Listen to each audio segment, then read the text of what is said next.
ഇന്ന ആളാണെങ്കിൽ വേണ്ട, മീനു ഈസ് യൂസ്ലെസ്. ക്യാമറയുടെ മുമ്പിലും ഞാൻ ഭാര്യയായിട്ട് അഭിനയിക്കണം, ക്യാമറയുടെ പുറകിലും അഭിനയിക്കണം എന്ന് വെച്ചാൽ നടക്കുന്ന കേസല്ല. 2-3 പെൺകുട്ടികളെയൊക്കെ വിളിച്ച് റൂമിൽ അറ്റ് ദ ടൈം ഇന്ന് പോകണ്ട, ഇന്ന് പ്രൊഡ്യൂസറിൻ്റെ കൂടെ സ്പെൻഡ് ചെയ്തിട്ട് നാളെ രാവിലെ പോയാൽ മതി. മുകേഷ്, മണിയമ്പിള്ള രാജു, ജയസൂര്യ, ഇടവേള ബാബു, ഇവർക്ക് എന്നെ അറിയില്ല അത്രേ. മീനു വല്ലതും നടക്കുമോ? മിനു ഞങ്ങൾ കുറേ സ്ത്രീകളെ നോക്കി, മിന്നിനെ പോലെ വയറ് നല്ല എത്രയോ നല്ല, അതുകൊണ്ടാണ് ഞങ്ങൾ മിന്നിൻ്റെ പുറകെ നടക്കുന്നത്. മോട്ടോർ വീഡിയോ കറങ്ങുന്നുണ്ട്. ഞാൻ പറഞ്ഞു പോവോ, എനിക്കും കൂടെ ഒന്ന് അയച്ചു തരുമോ? വേണോ, തനിക്ക് വേണോ, തനിക്ക് തൻ്റെ എന്നെ കാണണോ? ഞാൻ പറഞ്ഞു ഒന്ന് അയച്ചു തരും പ്ലീസ് പറഞ്ഞു. അന്ന് അനുഭവിച്ച ആ വേദന, പേടി, പ്രഷർ, ഡിപ്രഷൻ, അല്ലേ, ആ ഒരു മെൻ്റൽ അഗ്നി ആരോടും പറയാൻ പറ്റാത്തൊരവസ്ഥ.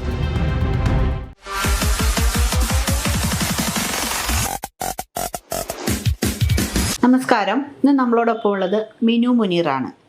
നമസ്കാരം ചേച്ചി. നമസ്കാരം. കുറേ കാലങ്ങളായിട്ട് ഒരുപാട് വാർത്തകൾ വരുന്നുണ്ട്. ഈ വാർത്തകളുടെയൊക്കെ പിന്നിലുള്ള സത്യം എന്താ? വാർത്തകൾ എന്ന് വെച്ചാൽ നമ്മളത് സത്യം ഉണ്ടായത് നമ്മുടെ ചീഫ് മിനിസ്റ്റർ ഒരു അനൗൺസ് ചെയ്തല്ലോ, ആരെങ്കിലും അബ്യൂസ് ചെയ്യപ്പെട്ടിട്ടുണ്ടെങ്കിൽ നിങ്ങൾ ധൈര്യമായിട്ട് മുന്നോട്ട് വന്നാൽ ഏത് കൊമ്പനായാലും ഞങ്ങൾ അവർക്കെതിരെ ആക്ഷൻ എടുക്കും. ഇതാണ് എനിക്കൊരു ധൈര്യം വന്നത്. കാരണം നമ്മുടെ ചീഫ് മിനിസ്റ്റർ നമ്മുടെ കൂടെ ഉള്ളപ്പോൾ പിന്നെ ആരെ പേടിക്കാനല്ലേ? അപ്പം അങ്ങനെയാണ് ഞാൻ ധൈര്യത്തോടെ വന്നത്. കാരണം ഞാനൊരു 2015 ശേഷം ഞാൻ സിനിമയിൽ അഭിനയിക്കുന്നേ ഇല്ല. ഞാൻ കംപ്ലീറ്റ് ഈ ഫീൽഡേ വിട്ടുപോയ ഒരാളാണ്. പക്ഷേ നമ്മൾ ഈ ഫേസ്ബുക്കിലും ഇങ്ങനെല്ലാം കണ്ടു, ഇങ്ങനെ കുട്ടികൾ ഓൾറെഡി എക്സ്പ്ലോയിറ്റ് ചെയ്യപ്പെട്ടു. അപ്പം ഇപ്പോഴും ഇത് നടക്കുവാണോ? അപ്പം ഇതെന്താ ആരും ഒന്നും പറയാത്തത്? ഇത് ജനങ്ങൾ അത് അറിയണമല്ലോ. അതുപോലെ തന്നെ ഇനിയും ഒരു പെൺകുട്ടികളെ നമുക്കിത് ഇന്ത്യൻ മഹാരാജ്യമാണ്, ഇവിടെ നമുക്ക് എല്ലാവർക്കും സ്വാതന്ത്ര്യമുണ്ട്. എങ്കിൽ തന്നെയും ഒരു പെൺകുട്ടീനെയും അവരുടെ കൺസെൻ്റ് ഇല്ലാണ്ട് അവളെ പ്രഷറൈസ് ചെയ്യാൻ പാടില്ല. അവൾക്ക് ഇഷ്ടമില്ലെങ്കിൽ വിട്ടേക്കുക. എന്നാൽ കോംപ്രമൈസിന് റെഡിയായിട്ട് സ്ത്രീകളും നടികളും അല്ലാത്തവരുടെ കൊണ്ട് അത് അവരുടെ സ്വാതന്ത്ര്യമാണ്. അതിന് നമുക്കൊന്നും പറയാനില്ല. പക്ഷേ എനിക്ക് പറയാനുള്ളത്, അവർക്ക് താല്പര്യമില്ലെങ്കിൽ അവരെ വിട്ടേക്കാം. എല്ലാവരും ഒരുപോലല്ല അല്ലേ? അപ്പോൾ അവരെ വിട്ടേക്കണം. അത് അവർ കോംപ്രമൈസ് ആയില്ല എന്ന് വിചാരിച്ച് പിന്നെ അവരെ സിനിമയിൽ നിന്ന് വെളിയിലാക്കുക, അവർക്ക് അമ്മയിലെ അസോസിയേഷൻ മെമ്പർഷിപ്പ് കൊടുക്കാണ്ടിരിക്കുക, പിന്നെ പല സിനിമകളൊക്കെ മാറ്റി വിടുക. ഇന്ന ആളാണെങ്കിൽ വേണ്ട, മീനു ഈസ് യൂസ്ലെസ്, അവളെ കണ്ട് ഇപ്പം എന്നെ പലയിടത്തും വൈഫ് ക്യാരക്ടറാണ് വിളിച്ചേക്കുന്നത്. അപ്പം അവർക്ക് ക്യാമറയുടെ മുമ്പിലും ഞാൻ ഭാര്യയായിട്ട് അഭിനയിക്കണം, ക്യാമറയുടെ പുറകിലും അഭിനയിക്കണം എന്ന് വെച്ചാൽ നടക്കുന്ന കേസല്ല. പിന്നെ ഞാനൊരു കാര്യം പറയട്ടെ, തുറന്ന് സംസാരിക്കുക. നമുക്കങ്ങോട്ട് ഇഷ്ടമൊക്കെ വരണ്ടേ? അതെ, പിടിച്ചു പറിക്കാൻ പറ്റുന്ന സംഭവമാണോ? അത് ഒരു പെണ്ണിന് ഒരു പുരുഷനോട് ഒരു സ്നേഹവും പ്രണയവും ഒക്കെ ആകാം, അതിൽ തെറ്റില്ല. ഒരാളോട് അതെന്താ, സ്നേഹിക്കുന്നത് തെറ്റാണോ? ക്രൈമാണോ? പ്രണയിക്കുന്നത് നല്ലല്ലേ? പക്ഷേ സെക്സ് എന്ന് പറയുന്നത് സെക്കൻഡറിയാണ്. പ്രണയത്തിൽ നിന്നും കെയറിൽ നിന്നും ശേഷമാണ് ഈ സംഭവം വരുന്നത്. ഇതാദ്യമേ തന്നെ ഞാൻ പ്രൊഡ്യൂസറാണ്, ഇല്ലെങ്കിൽ ഞാൻ വലിയ ഡയറക്ടറാണ്, ഇല്ലെങ്കിൽ ഞാൻ വലിയ നടനാണ്, എൻ്റെ കൂടെ വാ എന്നാലേ എനിക്ക് ഈ സിനിമയിൽ പിടിച്ച് നിൽക്കാൻ പറ്റത്തുള്ളൂ എന്ന് പറയുമ്പോൾ ഡിമാൻഡ് ചെയ്യുമ്പോൾ ഒരു കമാൻഡിങ്, അതൊരു സ്ത്രീകൾക്കും ഒരുമാതിരിപ്പെട്ട സ്ത്രീകളും അതിന് തയ്യാറാകത്തില്ല. എല്ലാ സ്ത്രീകളും ഒരുപോലെയാണ് അല്ലേ? ഞാനങ്ങനെ വിശ്വസിക്കുന്നത്. സ്നേഹത്തിൽ കൂടിയും കെയറിൽ കൂടിയൊക്കെ ആണെങ്കിൽ. അപ്പോൾ എനിക്ക് വന്നപ്പോൾ തന്നെ എനിക്ക് വളരെ ബിറ്റർ എക്സ്പീരിയൻസ് ആണ് മലയാളം ഫിലിം ഫീൽഡ് ഉണ്ടായത്. അപ്പം എനിക്ക് 2 കുട്ടികളുണ്ട്. ഞാൻ മര്യാദയ്ക്ക് ദുബായിൽ ജോലി ചെയ്തുകൊണ്ടിരുന്ന ആളാണ്. ഞാൻ ഇവിടെ വന്നു. എന്താണെന്ന് വെച്ചാൽ പിള്ളേർ 2 ബോർഡിങ്ങിലായിരുന്നു. അപ്പോൾ എനിക്ക് മക്കളുടെ കൂടെ നിൽക്കണം എന്നൊരാഗ്രഹം. അവരമ്മയല്ല, എനിക്ക് അവിടെ ദുബായിലായിരുന്നു. എനിക്ക് ഉറക്കം വരുന്നില്ല. ഇവരെ കൊണ്ട് ബോർഡിങ്ങിൽ കൊണ്ടുപോകുമ്പോൾ ഇവരുടെ കരച്ചിലൊക്കെ കാണുമ്പോൾ എൻ്റെ നെഞ്ച് പൊട്ടി പോവുക. അപ്പോൾ അതുകൊണ്ട് ഞാൻ വിചാരിച്ചു മക്കളെ കാണുമെങ്കിലും ചെയ്യാറ്. അങ്ങനെ വന്നാണ് ഞാൻ എറണാകുളം ആർമി ഫ്ലാറ്റിൽ ഇതൊക്കെ എടുത്ത് പിള്ളേരെ കുട്ടിയോടെ നിർത്തിയത്. പക്ഷേ ഈ സിനിമയിൽ അവിടുത്തെ ജോലി പോവുകയും ചെയ്തു, ദുബായിലെ ജോലി പോവുകയും ചെയ്തു. ഇപ്പം പിടിച്ചു നിൽക്കണമല്ലോ. പക്ഷെ എനിക്ക് പ്രോപ്പർട്ടി ഒക്കെ ഉണ്ടായിരുന്നു. ചെന്നൈയിലും കേരളത്തിൽ പ്രോപ്പർട്ടി ഉണ്ടായില്ല, ലിക്വിഡ് ക്യാഷ് ഇല്ല. ഇപ്പം പിള്ളേർക്ക് ഫീസ് കൊടുക്കണം, അതൊക്കെ നമ്മൾ റെന്റ് കൊടുക്കണം. അപ്പം അത് നമ്മൾ എന്തെങ്കിലും ചെയ്തിട്ടില്ല. അപ്പം എനിക്ക് വേറെ കമ്പനിയിൽ ജോലി കിട്ടി. പക്ഷെ ആ ശമ്പളം കൊണ്ട് എനിക്ക് നിന്ന് പോകാൻ പറ്റുന്നില്ല. അപ്പോൾ ഒരു 20,000 കൊണ്ട് എന്താ ചെയ്യാൻ ഒരു മാസം?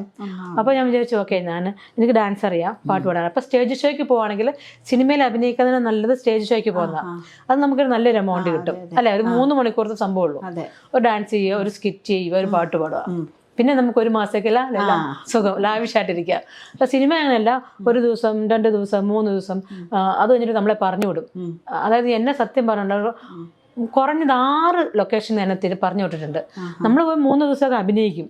അഭിനയിച്ച് കഴിഞ്ഞിട്ട് 3-ാമത്തെ ദിവസം പറയും ചേച്ചിക്ക് ഇന്ന് ഷൂട്ടിംഗ് ഇല്ല കേട്ടോ, ചേച്ചിക്ക് നാളെയാന്ന് പറയും. ഇന്ന് ചേച്ചി റൂമിൽ ഇരുന്നോളാൻ പറയും. അപ്പം ഞാൻ മാത്രം ആ റൂമിൽ ഇരിക്കുമ്പോഴാണ് പ്രൊഡ്യൂസറിൻ്റെ പേര്. അപ്പോൾ പ്രൊഡ്യൂസറും ചോദിക്കും അതോ മിനു അല്ലേ? അതെ, ഞാൻ പ്രൊഡ്യൂസറാണ്, എൻ്റെ റൂമിലോട്ട് പോവാ. നമ്മൾ കണ്ടിട്ടില്ല, അത് കേട്ടിട്ടില്ലാത്ത ഒരാൾ റൂമിൽ നമ്മളെങ്ങനെ പോകാൻ ധൈര്യം ഉണ്ടാവുമോ? ഞാൻ പറഞ്ഞില്ല സാർ, എന്തായാലും ഒരു കാര്യം ചെയ്യാം സാർ, ലോബിയിലോട്ട് പോവാം. അത് റീസണബിൾ കാര്യം. അപ്പൊ പുള്ളി പറഞ്ഞു അതല്ല എൻ്റെ റൂമിലോട്ട് വരാൻ പറ്റില്ല. ഞാൻ പറഞ്ഞു അയ്യോ ഞാൻ വരുന്നില്ല സാറേ എന്ന് പറഞ്ഞു. എന്നാൽ ഞാൻ അങ്ങോട്ട് വരാം. ഞാൻ അത് ഒട്ടും വേണ്ട.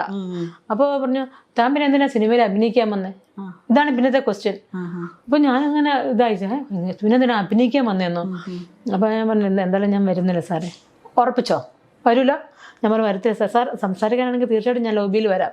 തനിക്ക് എൻ്റെ റൂമിൽ വരാൻ പറ്റുമോ ഇല്ലയോ? I am sorry sir. ശരി, ഫോൺ വെച്ചു. ഇച്ചിരി കഴിഞ്ഞൊരു ഒരു മണിക്കൂറായത്തേക്ക് പ്രൊഡക്ഷൻ കൺട്രോൾ എന്ന് പറഞ്ഞു, ചേച്ചിയുടെ കോമ്പിനേഷൻ ആൾ വന്നിട്ടില്ല കേട്ടോ, അടുത്ത ആഴ്ച വരത്തുള്ളൂ. അപ്പോൾ ചേച്ചി പോകാം. അപ്പോഴും എൻ്റെ വിചാരം എന്തോ ശരിക്കും ഞാൻ ഇന്നസെൻ്റ് ആയിട്ട്. അപ്പോൾ എനിക്ക് നാണക്കേട്, അല്ല ക്യാഷ് ചോദിക്കാൻ. 3 ദിവസം അഭിനയിച്ചില്ലേ, എങ്ങനെ ചോദിക്കുന്നത് 3 ദിവസം? അപ്പോൾ ഞാൻ പറഞ്ഞു ശരിയെന്ന് ഞാൻ പോയിച്ചു വരാം. ഒന്നും മിണ്ടാണ്ട് പാട്ടും പാടി. അന്നൊക്കെ ഞാൻ തനിയെ ഡ്രൈവ് ചെയ്താൽ പോയിക്കൊണ്ടിരുന്നത്. ഞാൻ വണ്ടി എടുത്ത് ഞാനങ്ങ് പോന്നു. പിന്നെ അടുത്ത ആഴ്ച എന്നെ വിളിക്കൂലോ എന്നുകൊണ്ട് നമ്മൾ ഇരിക്കുവാ. നമ്മളെ വിളിച്ചൊന്നുമില്ല. ആ സിനിമ റിലീസായപ്പോഴാണ് എന്നെ അതിൽ നിന്ന് മാറ്റിയതാണെന്ന് അറിഞ്ഞത്. അപ്പം അങ്ങനെ പല സിനിമകളിൽ നിന്നും എന്നെ തിരിച്ചു ഇതുപോലെ തന്നെ വിട്ടിട്ടുണ്ട്. ഞാൻ പൈസയും എനിക്ക് 16 സിനിമയിൽ അഭിനയിച്ചതിൽ 2 സിനിമയിലാണ് എനിക്ക് കാശ് കിട്ടിയത്. വേറെ ഒരു സിനിമയിലും എനിക്ക് കാശൊന്നും കിട്ടില്ല. ഞാൻ വേറൊരു സിനിമയിൽ ബുള്ളറ്റൊക്കെ ഓടിക്കുന്നത്, അത് പോലീസ് ഓഫീസറാണ്.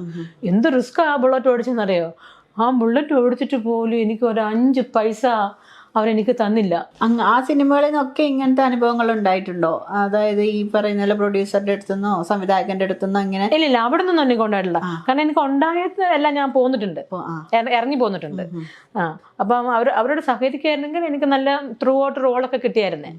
അത് ഇപ്പൊ പ്രൊഡ്യൂസർ വിളിച്ചു എന്ന് പറഞ്ഞില്ലേ, അതിപ്പം ഇങ്ങനെ ഒരു പർപ്പസിനാണ് വിളിക്കുന്നതെന്ന് അപ്പൊ ചേച്ചിക്ക് എങ്ങനെയാ മനസ്സിലായേ? അല്ല, റൂമിലോട്ട് വിളിക്കേണ്ട ആവശ്യം ഇല്ലല്ലോ. അപ്പൊ എന്റെ റൂമിലോട്ട് വന്നോട്ടെ. അപ്പൊ എന്തായാലും ഞാനൊരു കാര്യം പറയട്ടെ, ഇനി അവര് നല്ല കുമ്പസാരിക്കണം, നല്ല മനുഷ്യനാന്ന് വിചാരിച്ചു. പവിത്രനായ ജെന്യൂൻ മനുഷ്യനാ. അദ്ദേഹം എന്റെ റൂമിൽ വന്ന് കഥ അടച്ചു. ഇവിടെ നിന്ന് ഇറങ്ങിക്കഴിയുമ്പോൾ ആരെങ്കിലും കണ്ടു കഴിഞ്ഞാൽ നമ്മളൊന്നും സംസാരിച്ചുള്ളതായിരിക്കും. മനുഷ്യർ പറയാനേ അവരെൻ്റെ റൂമിൽ നിന്ന് ഇപ്പോഴാണ് മറ്റേ പ്രൊഡ്യൂസർ ഇറങ്ങിപ്പോയി. അത് നമുക്കൊരു ബാഡിനെ. അപ്പം നമ്മളെപ്പോഴും പ്രിക്കോഷൻ എടുക്കണം. നമ്മൾ ആൾക്കാരെ കണ്ട് പറയിപ്പിക്കാതിരിക്കാൻ നോക്കണം, അതിന് ചാൻസ് കൊടുക്കരുത്. ഞാൻ അങ്ങനെ നോക്കിയുള്ളൂ. ഇനിയിപ്പോൾ എന്നോട് എത്ര ദേഷ്യപ്പെടേണ്ട ആവശ്യം എന്താ? നീ റൂമിലോട്ട് വന്നില്ലെങ്കിൽ പൊക്കോളെ അങ്ങനെയൊക്കെ.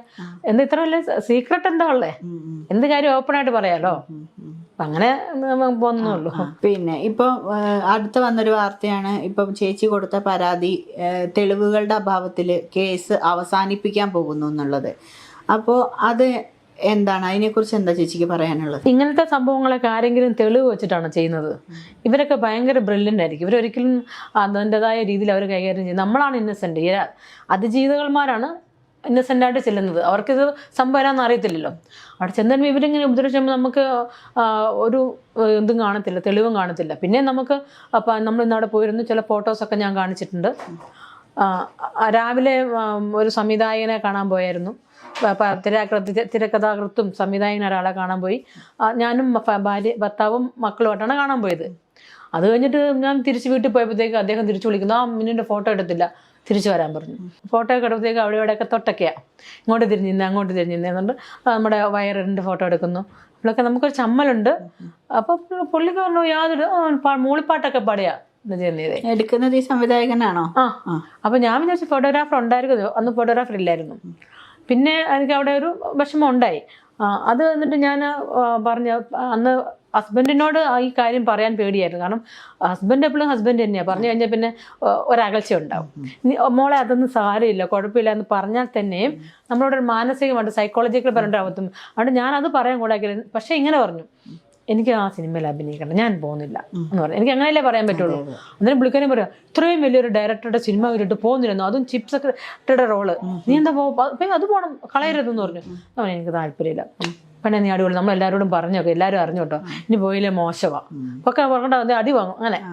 പക്ഷേ ഹസ്ബൻഡും ചോദിക്കാൻ അദ്ദേഹമൊക്കെ മനസ്സിലാക്കാം, ഇവർക്ക് ഇൻട്രസ്റ്റ് ഇല്ലെങ്കിൽ എന്താ പിന്നെ വിടണ്ട, എന്തോ സംതിങ് ഉണ്ടായിട്ടുണ്ടാവും അവർക്ക് ഇഷ്ടപ്പെടാതെ. അത് അദ്ദേഹം മനസ്സിലാക്കാൻ എന്താകില്ല. ഇന്നലും പോയപ്പോ ഞാൻ എൻ്റെ അമ്മേനെ അങ്ങോട്ടാ പോയെ. അവിടെ പോയെ. അവിടെ ആദ്യം ഉണ്ടായ വിഷമം BTH ഹോട്ടൽ എറണാകുളം. അവിടെ വെച്ച് എനിക്ക് പീഡനം അതുകൊണ്ടൊന്നും. അത് കഴിഞ്ഞ് പിന്നെ ഞങ്ങളുടെ ഷൂട്ടിംഗ് നടന്ന ഗീത് ഹോട്ടൽ തിരുവനന്തപുരത്ത് അച്ഛൻ. അപ്പൊ അവിടെ വെച്ച് അന്ന് അദ്ദേഹത്തിന്റെ ബർത്ത്ഡേ ഒക്കെ ഉണ്ടായിരുന്നു. ബർത്ത്ഡേ ഞങ്ങൾ സെലിബ്രേറ്റ് ചെയ്ത് എല്ലാവരും പാട്ട് പാടുകയും ഒക്കെ ചെയ്തു. അപ്പൊ അതിൻ്റെയൊക്കെ എൻ്റെ ഫോട്ടോയും വീഡിയോ എല്ലാം എൻ്റെ ഉണ്ട്.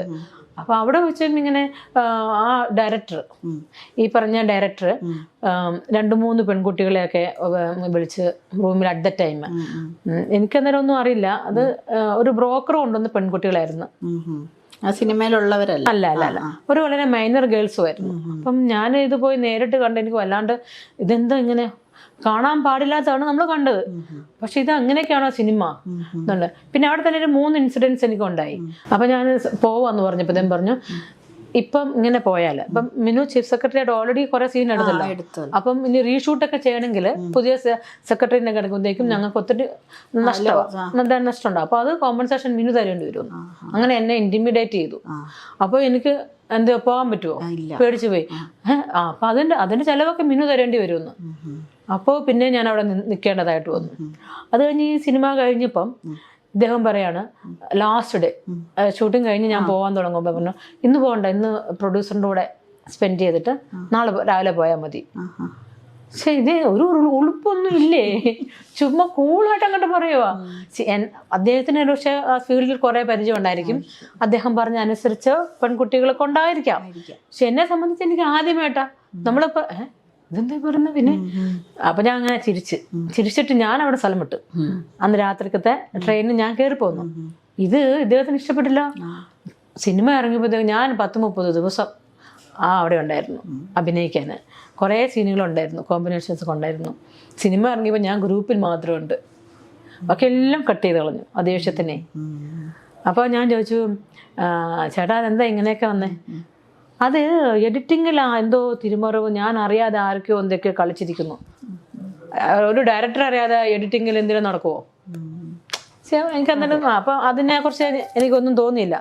അതിനുശേഷം പിന്നെ എനിക്ക് വിഷമമുണ്ട്, ഒരുപാട് വിഷമമുണ്ട്. എല്ലാവരും ചോദിച്ചു, എന്നെ കളിയാക്കൊക്കെ ചെയ്തു, എൻ്റെ അമ്മയെ കളിയാക്കി, ഹസ്ബൻഡ് കളിയാക്കി, അയ്യേ ഇതിനാണ് നിന്നെ സിനിമയ്ക്ക് വിട്ടെന്ന് പറഞ്ഞു. പക്ഷെ ആ സിനിമ തീരുന്നതിന് മുമ്പ് തന്നെ അടുത്ത സിനിമയിൽ കമ്മിറ്റ് ആയിപ്പോയി, 1 വേ ടിക്കറ്റിനകത്ത് ജഗതി ചേട്ടൻ്റെ ഭാര്യയായിട്ട്. അതും നല്ലൊരു അവസരമാണല്ലോ. അപ്പം ഞാൻ ചോദിച്ചു എന്നാൽ നിങ്ങളുടെ അനുസരിച്ച് നിർത്തിയാക്കാം എന്ന് പറഞ്ഞു. അപ്പോൾ അതിലെനിക്ക് അങ്ങനെ, പക്ഷെ ആ സിനിമയിലൊന്നും ഉണ്ടായിട്ടില്ല. അത് കഴിഞ്ഞ് ഉടനെ അടുത്ത സിനിമ വന്നു, പ്രമുഖൻ, എനിക്ക് ഇഷ്ടമുള്ള പോലീസ് ഓഫീസറിന്റെ ഒരു വേഷം. അപ്പൊ എനിക്ക് ഈ വിജയശാന്തി റോളൊക്കെ ചെയ്യാൻ ഭയങ്കര ഇഷ്ടമായിരുന്നു. അപ്പൊ എന്നാ ഇതിങ്ങോട്ട് ചെയ്തിട്ട് പോയി കളയാം എന്ന് വിചാരിച്ചിട്ടുണ്ട്. അപ്പൊ അതും കളയാൻ പിന്നെ കലണ്ടർ വന്നു, അത് മണിയമ്പള രാജേട്ടൻ്റെ ഭാര്യയായിട്ട്. അവിടെയാണ് സംഗതികളെല്ലാം മാറിയതും എനിക്ക് ഒരുപാട് വിഷമങ്ങളൊക്കെ ഉണ്ടായത്. കലണ്ടർ മുകേഷിനെ പരിചയപ്പെടുകയും മണിയമ്പള്ളി രാജേട്ടനൊക്കെ എല്ലാവരെയൊക്കെ പരിചയപ്പെടുകയും അവിടെ വെച്ചാണ് എനിക്ക് വണ്ടി ഓടിച്ചുകൊണ്ടിരുന്നപ്പോൾ ഒക്കെ എന്നോട് മോശമായിട്ട് സംസാരിക്കും, വെർബലായിട്ടൊക്കെ മണിയമ്പള്ളി രാജേട്ടൻ. മുകേഷ് ചേട്ടൻ എന്ന് വെച്ചാൽ ഭയങ്കര ഇതായിട്ടൊക്കെ പരിചയപ്പെട്ടു. അത് കഴിഞ്ഞിട്ട് അമ്മ അസോസിയേഷനിൽ ഈ ഇടവേള ബാബു പറയുന്നു, അയാളും ഉണ്ട് 1 വേ ടിക്കറ്റ്, അതേ ഇങ്ങോട്ടൊന്നൊക്കെ സിനിമ ഇടവേള ബാബു ഉണ്ട്. പുള്ളി പറഞ്ഞു 3 സിനിമ അഭിനയിച്ചു കഴിഞ്ഞാൽ അമ്മ അസോസിയേഷനിൽ മെമ്പർഷിപ്പ് കിട്ടും. ഞാൻ പറഞ്ഞു അങ്ങനെയൊക്കെ ഉണ്ടോ, നമുക്കിതൊന്നും അറിയില്ലല്ലോ. എന്നാൽ ഞാൻ 3 സിനിമ കഴിയുമ്പോൾ ഞാൻ പറയാട്ടോ എന്ന് പറഞ്ഞു. പക്ഷെ 3 സിനിമ കഴിഞ്ഞിട്ട് ഞാൻ പറഞ്ഞപ്പോഴത്തേക്കും അവിടെ അങ്ങ് കാര്യം മുറുകി. പറഞ്ഞ മുകേഷ് ചേട്ടൻ വിളിക്കുന്നു, ഞാൻ അറിയാതെ അങ്ങനെ അങ്ങ് ഒളിഞ്ഞങ്ങ് ഒതുക്കത്തിൽ കയറാന്ന് വിചാരിച്ചു. എന്തോ ഒരു ലാംഗ്വേജ് മലയാളം എനിക്ക് യഥാർത്ഥത്തിൽ നുഴഞ്ഞു കയറാൻ നോക്കിയല്ലേ ഞാൻ അറിയാതെ അമ്മയിലോട്ട്. ഞാൻ ഇതെന്ത് ഇങ്ങനെയൊക്കെ പറയുന്നത്. അത് കഴിഞ്ഞിട്ടപ്പോഴത്തേക്കും ഇവരെല്ലാവരും ഒത്തുകളിയാ. അപ്പം ഞാൻ ഇന്നസെൻ്റ് ചേട്ടനെ ഞാൻ പറഞ്ഞു, എന്നാൽ ഞാൻ പ്രസിഡന്റിനോട് പറഞ്ഞ ബാക്കി കാര്യമുള്ളൂ എന്നിട്ട് ഇന്നസെൻ്റിനെ വിളിച്ച് പറഞ്ഞു. അപ്പോൾ ഇന്നസെൻ്റിനും പറഞ്ഞു ഇങ്ങനെ ഒരാളെ വിളിക്കും ഓഫീസിൽ, അവർ പിന്നെ മിനുവിന് ചേർക്കുമെന്ന് പറഞ്ഞു. ഞാൻ അയാളെ വിളിച്ചു വരുമ്പോഴത്തേക്കും ആ പുള്ളിക്കാരൻ വേറെ ഒരാൾ സ്റ്റാഫ്, അതെ മിനു കുറച്ച് സിനിമകളെ അഭിനയിക്കണം, കാരണം കമ്മിറ്റി മെമ്പേഴ്സിന് ആർക്കും മിനുവിനെ അറിയില്ല. ഞാൻ പറഞ്ഞു, അയ്യോ കമ്മിറ്റി മെമ്പേഴ്സിന് എന്നെ അറിയത്തില്ലല്ലേ, അതുകൊണ്ടാണോ? അവൻ ആരാ കമ്മിറ്റി മെമ്പേഴ്സ്? മുകേഷ്, മണിയമ്പിള്ള രാജു, ജയസൂര്യ, ഇടവേള ബാബു, ഇവർക്ക് എന്നെ അറിയില്ല അത്രേ. അപ്പൊ എനിക്ക് തോന്നി എനിക്കിനി അത് ഈ ജന്മത്തിൽ കിട്ടാൻ പോകുന്നില്ല അങ്ങനെ. പക്ഷേ അതിനുശേഷം എനിക്ക് ഒരുപാട് വിഷമങ്ങൾ എനിക്ക് സിനിമയിലുണ്ട്. ഞാൻ പറയാം, ആരും പൈസ തരുന്നില്ലെന്ന്, ആരും കാശ് തരുന്നില്ല. നമ്മൾ വിളിച്ച് അഭിനയിപ്പിക്കും, എന്നിട്ട് പറയാം അടുത്തുണ്ടെന്ന് പറഞ്ഞ് നമ്മൾ വിടും, ഒന്നും കാശ് തരുന്നില്ല. അപ്പൊ നമ്മൾ അമ്മയിൽ മെമ്പർഷിപ്പ് ആകുവാണെങ്കിൽ നമുക്ക് അവിടെ പറയാം എനിക്ക് കാശ് വന്നിട്ടില്ല, അപ്പൊ നമുക്ക് ആ കാശ് തരാതെ ഇവരുടെ പടം റിലീസ് ആകത്തില്ല. അങ്ങനെയാണ് ഞാനത് ഈ അമ്മയിൽ എങ്ങനെയെങ്കിലും ഒരു മെമ്പർഷിപ്പ് എടുക്കണം എന്ന് പറഞ്ഞ ഇതായത്. അപ്പൊ അങ്ങനെ ഇരുന്നപ്പോഴാണ് പുള്ളിക്കാരൻ മുകേഷേട്ടൻ പറഞ്ഞത് ഇന്ന് എൻ്റെ ഇടം അങ്ങോട്ട് പോവാം, അവിടെ ഇവിടെയുള്ള ബാബു ഒക്കെ വരും, ഞാൻ പറഞ്ഞെല്ലാം ഏൽപ്പിക്കാം. അപ്പം പുള്ളി തിരുവനന്തപുരത്തും കണ്ടെന്ന് എവിടെന്നോ വരുന്നു പുള്ളിക്കാരൻ. അപ്പൊ ഇവനൊരു സത്യമാണോ, ഞാൻ എല്ലാ ചെറുകടിയൊക്കെ തരാം ഫോമൊക്കെ. അപ്പൊ അന്ന് ഇവിടെ ഓഫീസില്ല, ഇപ്പോഴെങ്ങാണ്ടല്ലോ ഓഫീസ് വന്ന അമ്മ ഓഫീസ് ഇവിടെയാ, ഇപ്പോഴാണ് വന്നേ. അപ്പൊ അവർ പറഞ്ഞു ഫോമൊക്കെ കൊണ്ടുവന്ന് ഫില്ല് ചെയ്തത്. അപ്പൊ ഞാൻ വലിയ കാര്യമായിട്ട് അവിടെ ചെന്നപ്പോ എന്തോ ആരും ഇല്ല, പിള്ളേന്മാരുടെ ഫ്ലാറ്റിൽ കൊണ്ടുപോയപ്പോഴേ. അപ്പൊ ഞാൻ പറഞ്ഞു അവരൊക്കെ എന്ത് ചെയ്യും. അപ്പൊ വന്നപ്പോ തന്നെ പുള്ളി ഡോർ അങ്ങ് കുറ്റിയിട്ടു. ഞാൻ പറഞ്ഞു അവരൊക്കെ എവിടെ ഇരിക്കുന്നത്, അവരൊക്കെ വരും വാ വാ എന്ന് പറയണ്ടേ. അപ്പൊ ഞാൻ ചെന്ന് മുകളിലിരിക്കുവായിരിക്കും അവരൊക്കെ. അപ്പൊ ഞാൻ മുകളിലോട്ട് വരുമ്പോൾ ഒരു കുഞ്ഞുങ്ങളേ ഇല്ല അമ്മയുടെ ഫ്ലാറ്റിൽ. അപ്പോൾ എനിക്ക് അവിടെ ഒരു വിഷമം ഉണ്ടായി. അപ്പൊ കഴിഞ്ഞപ്പോഴത്തേക്കും ഞാൻ ഒത്തിരി വിഷമമായി തിരിച്ചു പോരാന്ന് ഇറങ്ങി തന്നെ പോകുന്നപ്പോഴത്തേക്കും അവിടെ നിൽക്കും തന്നെ പോകണ്ട. അപ്പൊ രാത്രി ഒരുമാതിരി ടൈപ്പ് പറഞ്ഞു ഞാൻ തന്നെ കൊണ്ടുവിടാം എന്ന് പറഞ്ഞു. അപ്പൊ എങ്ങനെ നമ്മളിനി അറിയത്തില്ലാത്ത അതുകൂടെ പോകുന്നതിനേക്കാളും ഭേദം ഇങ്ങനെയാണല്ലോ നമ്മൾ പിക്ക് ചെയ്തത്. അപ്പൊ തന്നെ അങ്ങനെ കയറി മിണ്ടാതിരുന്നു. അപ്പൊ പറഞ്ഞു ഇങ്ങനെയൊക്കെ ഇങ്ങനെ ചൂടാവോ അതോടു തനിക്ക് ഞാൻ ഒരുപാട് അങ്ങനെ പിന്നെ ഓഫറുകൾ പറയുന്നു അതേ ഇത് ഇങ്ങനെയൊക്കെ പറഞ്ഞു. നമുക്ക് എങ്ങനെയും വീട്ടിലെത്തിയാൽ മതിയുള്ളൂ, എന്തായാലും പെട്ട് വേറെ പറയാൻ പറ്റുമോ.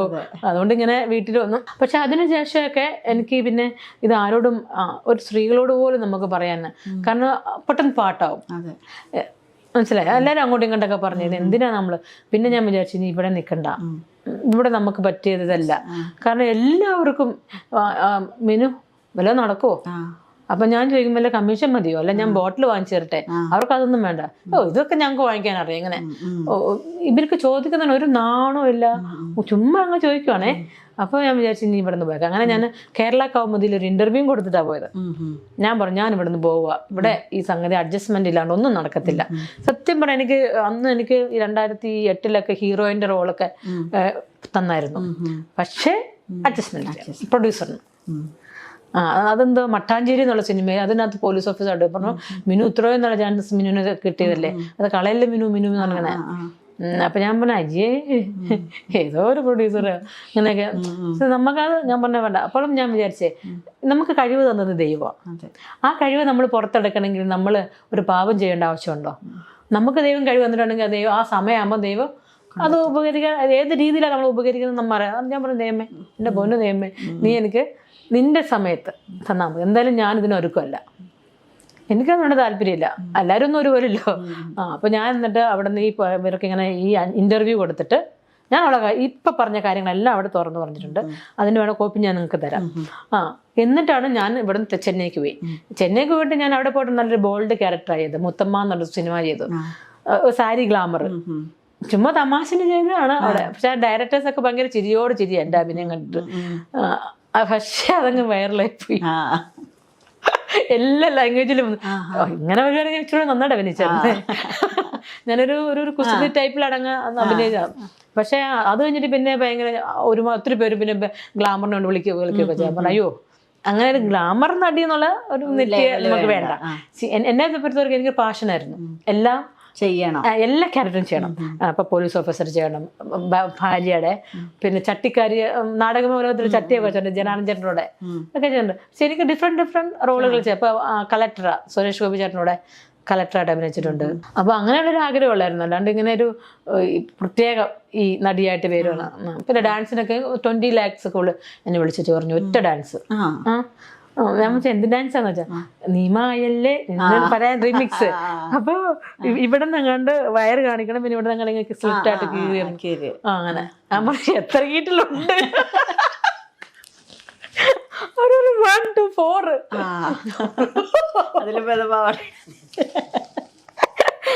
പിന്നെ എന്തൊക്കെയാ ഡ്രസ്സ് കോസ്റ്റ്യൂം പറഞ്ഞു കേട്ടപ്പോ എനിക്ക് പണ്ടത്തെ അനുരാധ ചേച്ചിയെ കളിക്കുന്നത്.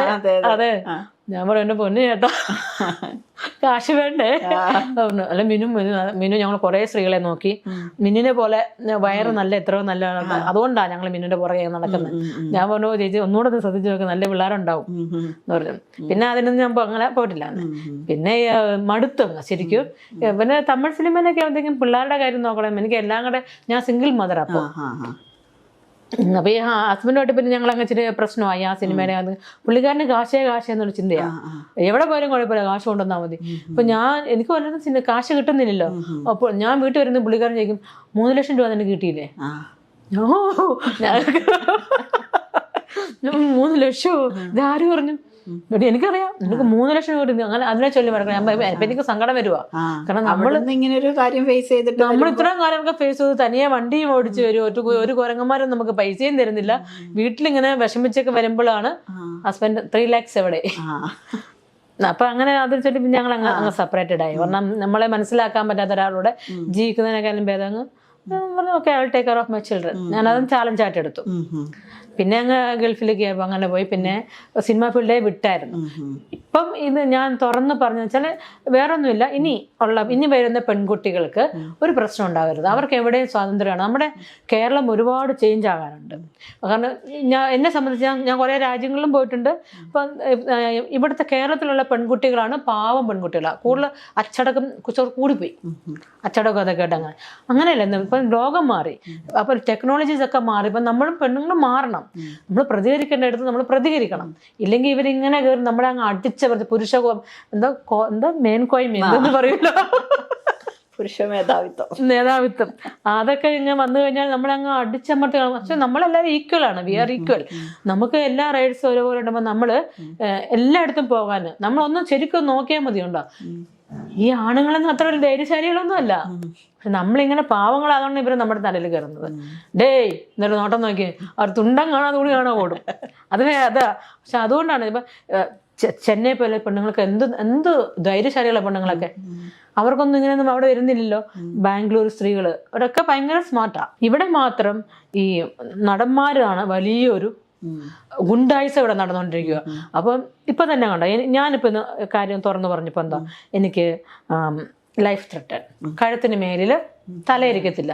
എന്റെ കഴുത്തിന് മേലിൽ തല സൃഷ്ടിച്ച ദൈവമാണ്. ഇതിരിക്കണോ വേണ്ടെന്ന് തീരുമാനിക്കുന്നത് ദൈവമാണ്. അയാളാണോ? അത് സൈഡിൻ ബോധം കേട്ടോ. അങ്ങനെ എനിക്ക് തോന്നുന്നു കഴുത്തിന് മേൽ തലയിരിക്കത്തില്ല. എന്റെ തലയില്ലാത്ത ശരീരം തിരുമാലകൾ കൂടെ ഡിങ് ഡിങ് ഡിങ് കിടന്നിങ്ങനെ ഒഴുകുന്നു കടലിൽ കൂടെ. അങ്ങനെ ഞാൻ ഐഡിൻ ബോധൻ. അപ്പോൾ ഞാൻ കംപ്ലൈന്റ് കൊടുത്ത് അത് കേസെടുത്തു. പിന്നെ മോർഫിഡ് വീഡിയോ, അത് ഒരെണ്ണം പറഞ്ഞു, എടോ തന്റെ മോർഫിഡ് വീഡിയോ എങ്ങനെ ആരാണ്ട് എവിടെ നിന്നോ ഒരാൾ വിളിച്ചു, മോർഫിഡ് വീഡിയോ കടന്ന് കറങ്ങുന്നുണ്ട്. ഞാൻ പറഞ്ഞു പോവോ, എനിക്കും കൂടെ ഒന്ന് അയച്ചു തരുമോ? എന്ന് പറഞ്ഞു വേണോ, തനിക്ക് വേണോ, തനിക്ക് തന്റെ തന്നെ കാണണോ? ഞാൻ പറഞ്ഞു ഒന്ന് അയച്ചു തരും പ്ലീസ് എന്ന് പറഞ്ഞു. അപ്പൊ പുള്ളി പെട്ടെന്നൊരു ആവേശത്തിൽ എനിക്ക് അങ്ങ് അയച്ചു തന്നു. ഞാൻ പെട്ടെന്ന് അപ്പുറത്തെ ഫോണിലോട്ട് ഫോർവേഡ് ചെയ്തു. ഉടനെ പുള്ളി അത് ഡിലീറ്റ് ചെയ്യുകയും ചെയ്തു. But I got the video. പിന്നെ ഞാൻ പെട്ടെന്ന് അത് പോലീസിന് കൈമാറിയപ്പോഴത്തേക്കും പുള്ളി എവിടെയാ ബോംബെയിലാങ്ങാനും തോന്നുന്നു, സംവേർ. പുള്ളിയോട് പറഞ്ഞു യു ഹാവ് ടു കം. അപ്പൊ പറഞ്ഞു അല്ല, ഞാൻ അത് ആ മാഡത്തിനെതിരെ ഇങ്ങനെ പോകുന്നുണ്ടെന്ന് അറിയാൻ വേണ്ടി വാട്ട് എവർ നിങ്ങൾ വന്നേ പറ്റത്തുള്ളൂ. കാരണം അങ്ങനെ ഷെയർ ചെയ്യാൻ പാടില്ലല്ലോ. അപ്പൊ അതങ്ങനെയായി. അത് കഴിഞ്ഞിട്ട് പിന്നെ പോക്സോ കേസ്. എന്റെ സത്യം പറഞ്ഞ അമ്മയുടെ അനിയത്തിയുടെ മകള് കൊണ്ടാണ് ഇയാള്. ആ ഒരു സർക്കിളിനെയൊക്കെ ഇവര് ബ്രെയിൻ വാഷ് ചെയ്തെടുത്തോ? അവര് ഇപ്പൊ എനിക്കെതിരെ ഞാനിപ്പോ ഇങ്ങനെ പെട്ടെന്ന് എല്ലാവരുടെയും പേര് പറഞ്ഞ ആരും വിചാരിച്ചില്ലല്ലോ.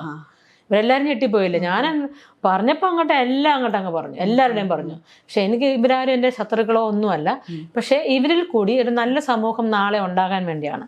കാരണം ഇനി അവർക്കൊരു പേടിയുണ്ടാണ്. 15 വർഷം കഴിഞ്ഞാലും ക്രൈം എപ്പോഴും ക്രൈമാണ് അല്ലേ?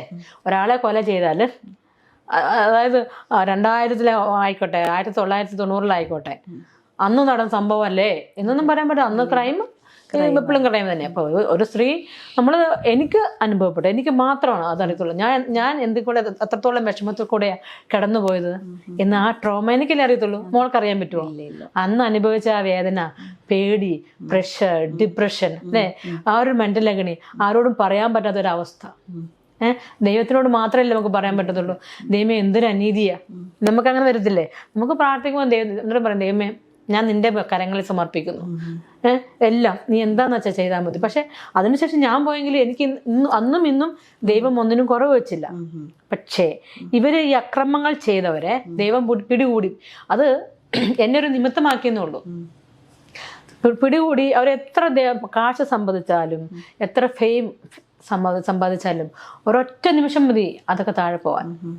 ദുഷ്ടനെ ദൈവം പന പോലെ ഉയർത്തും, എന്നിട്ട് താഴോട്ട് നമ്മളെല്ലാം. അതുകൊണ്ടാണ് പുതിയ തലമുറയ്ക്ക് ഇതൊരു പാഠമായിരിക്കണം. നമ്മൾ എത്ര തെറ്റ് ചെയ്താലും ദൈവം പിടികൂടുക തന്നെ ചെയ്യും.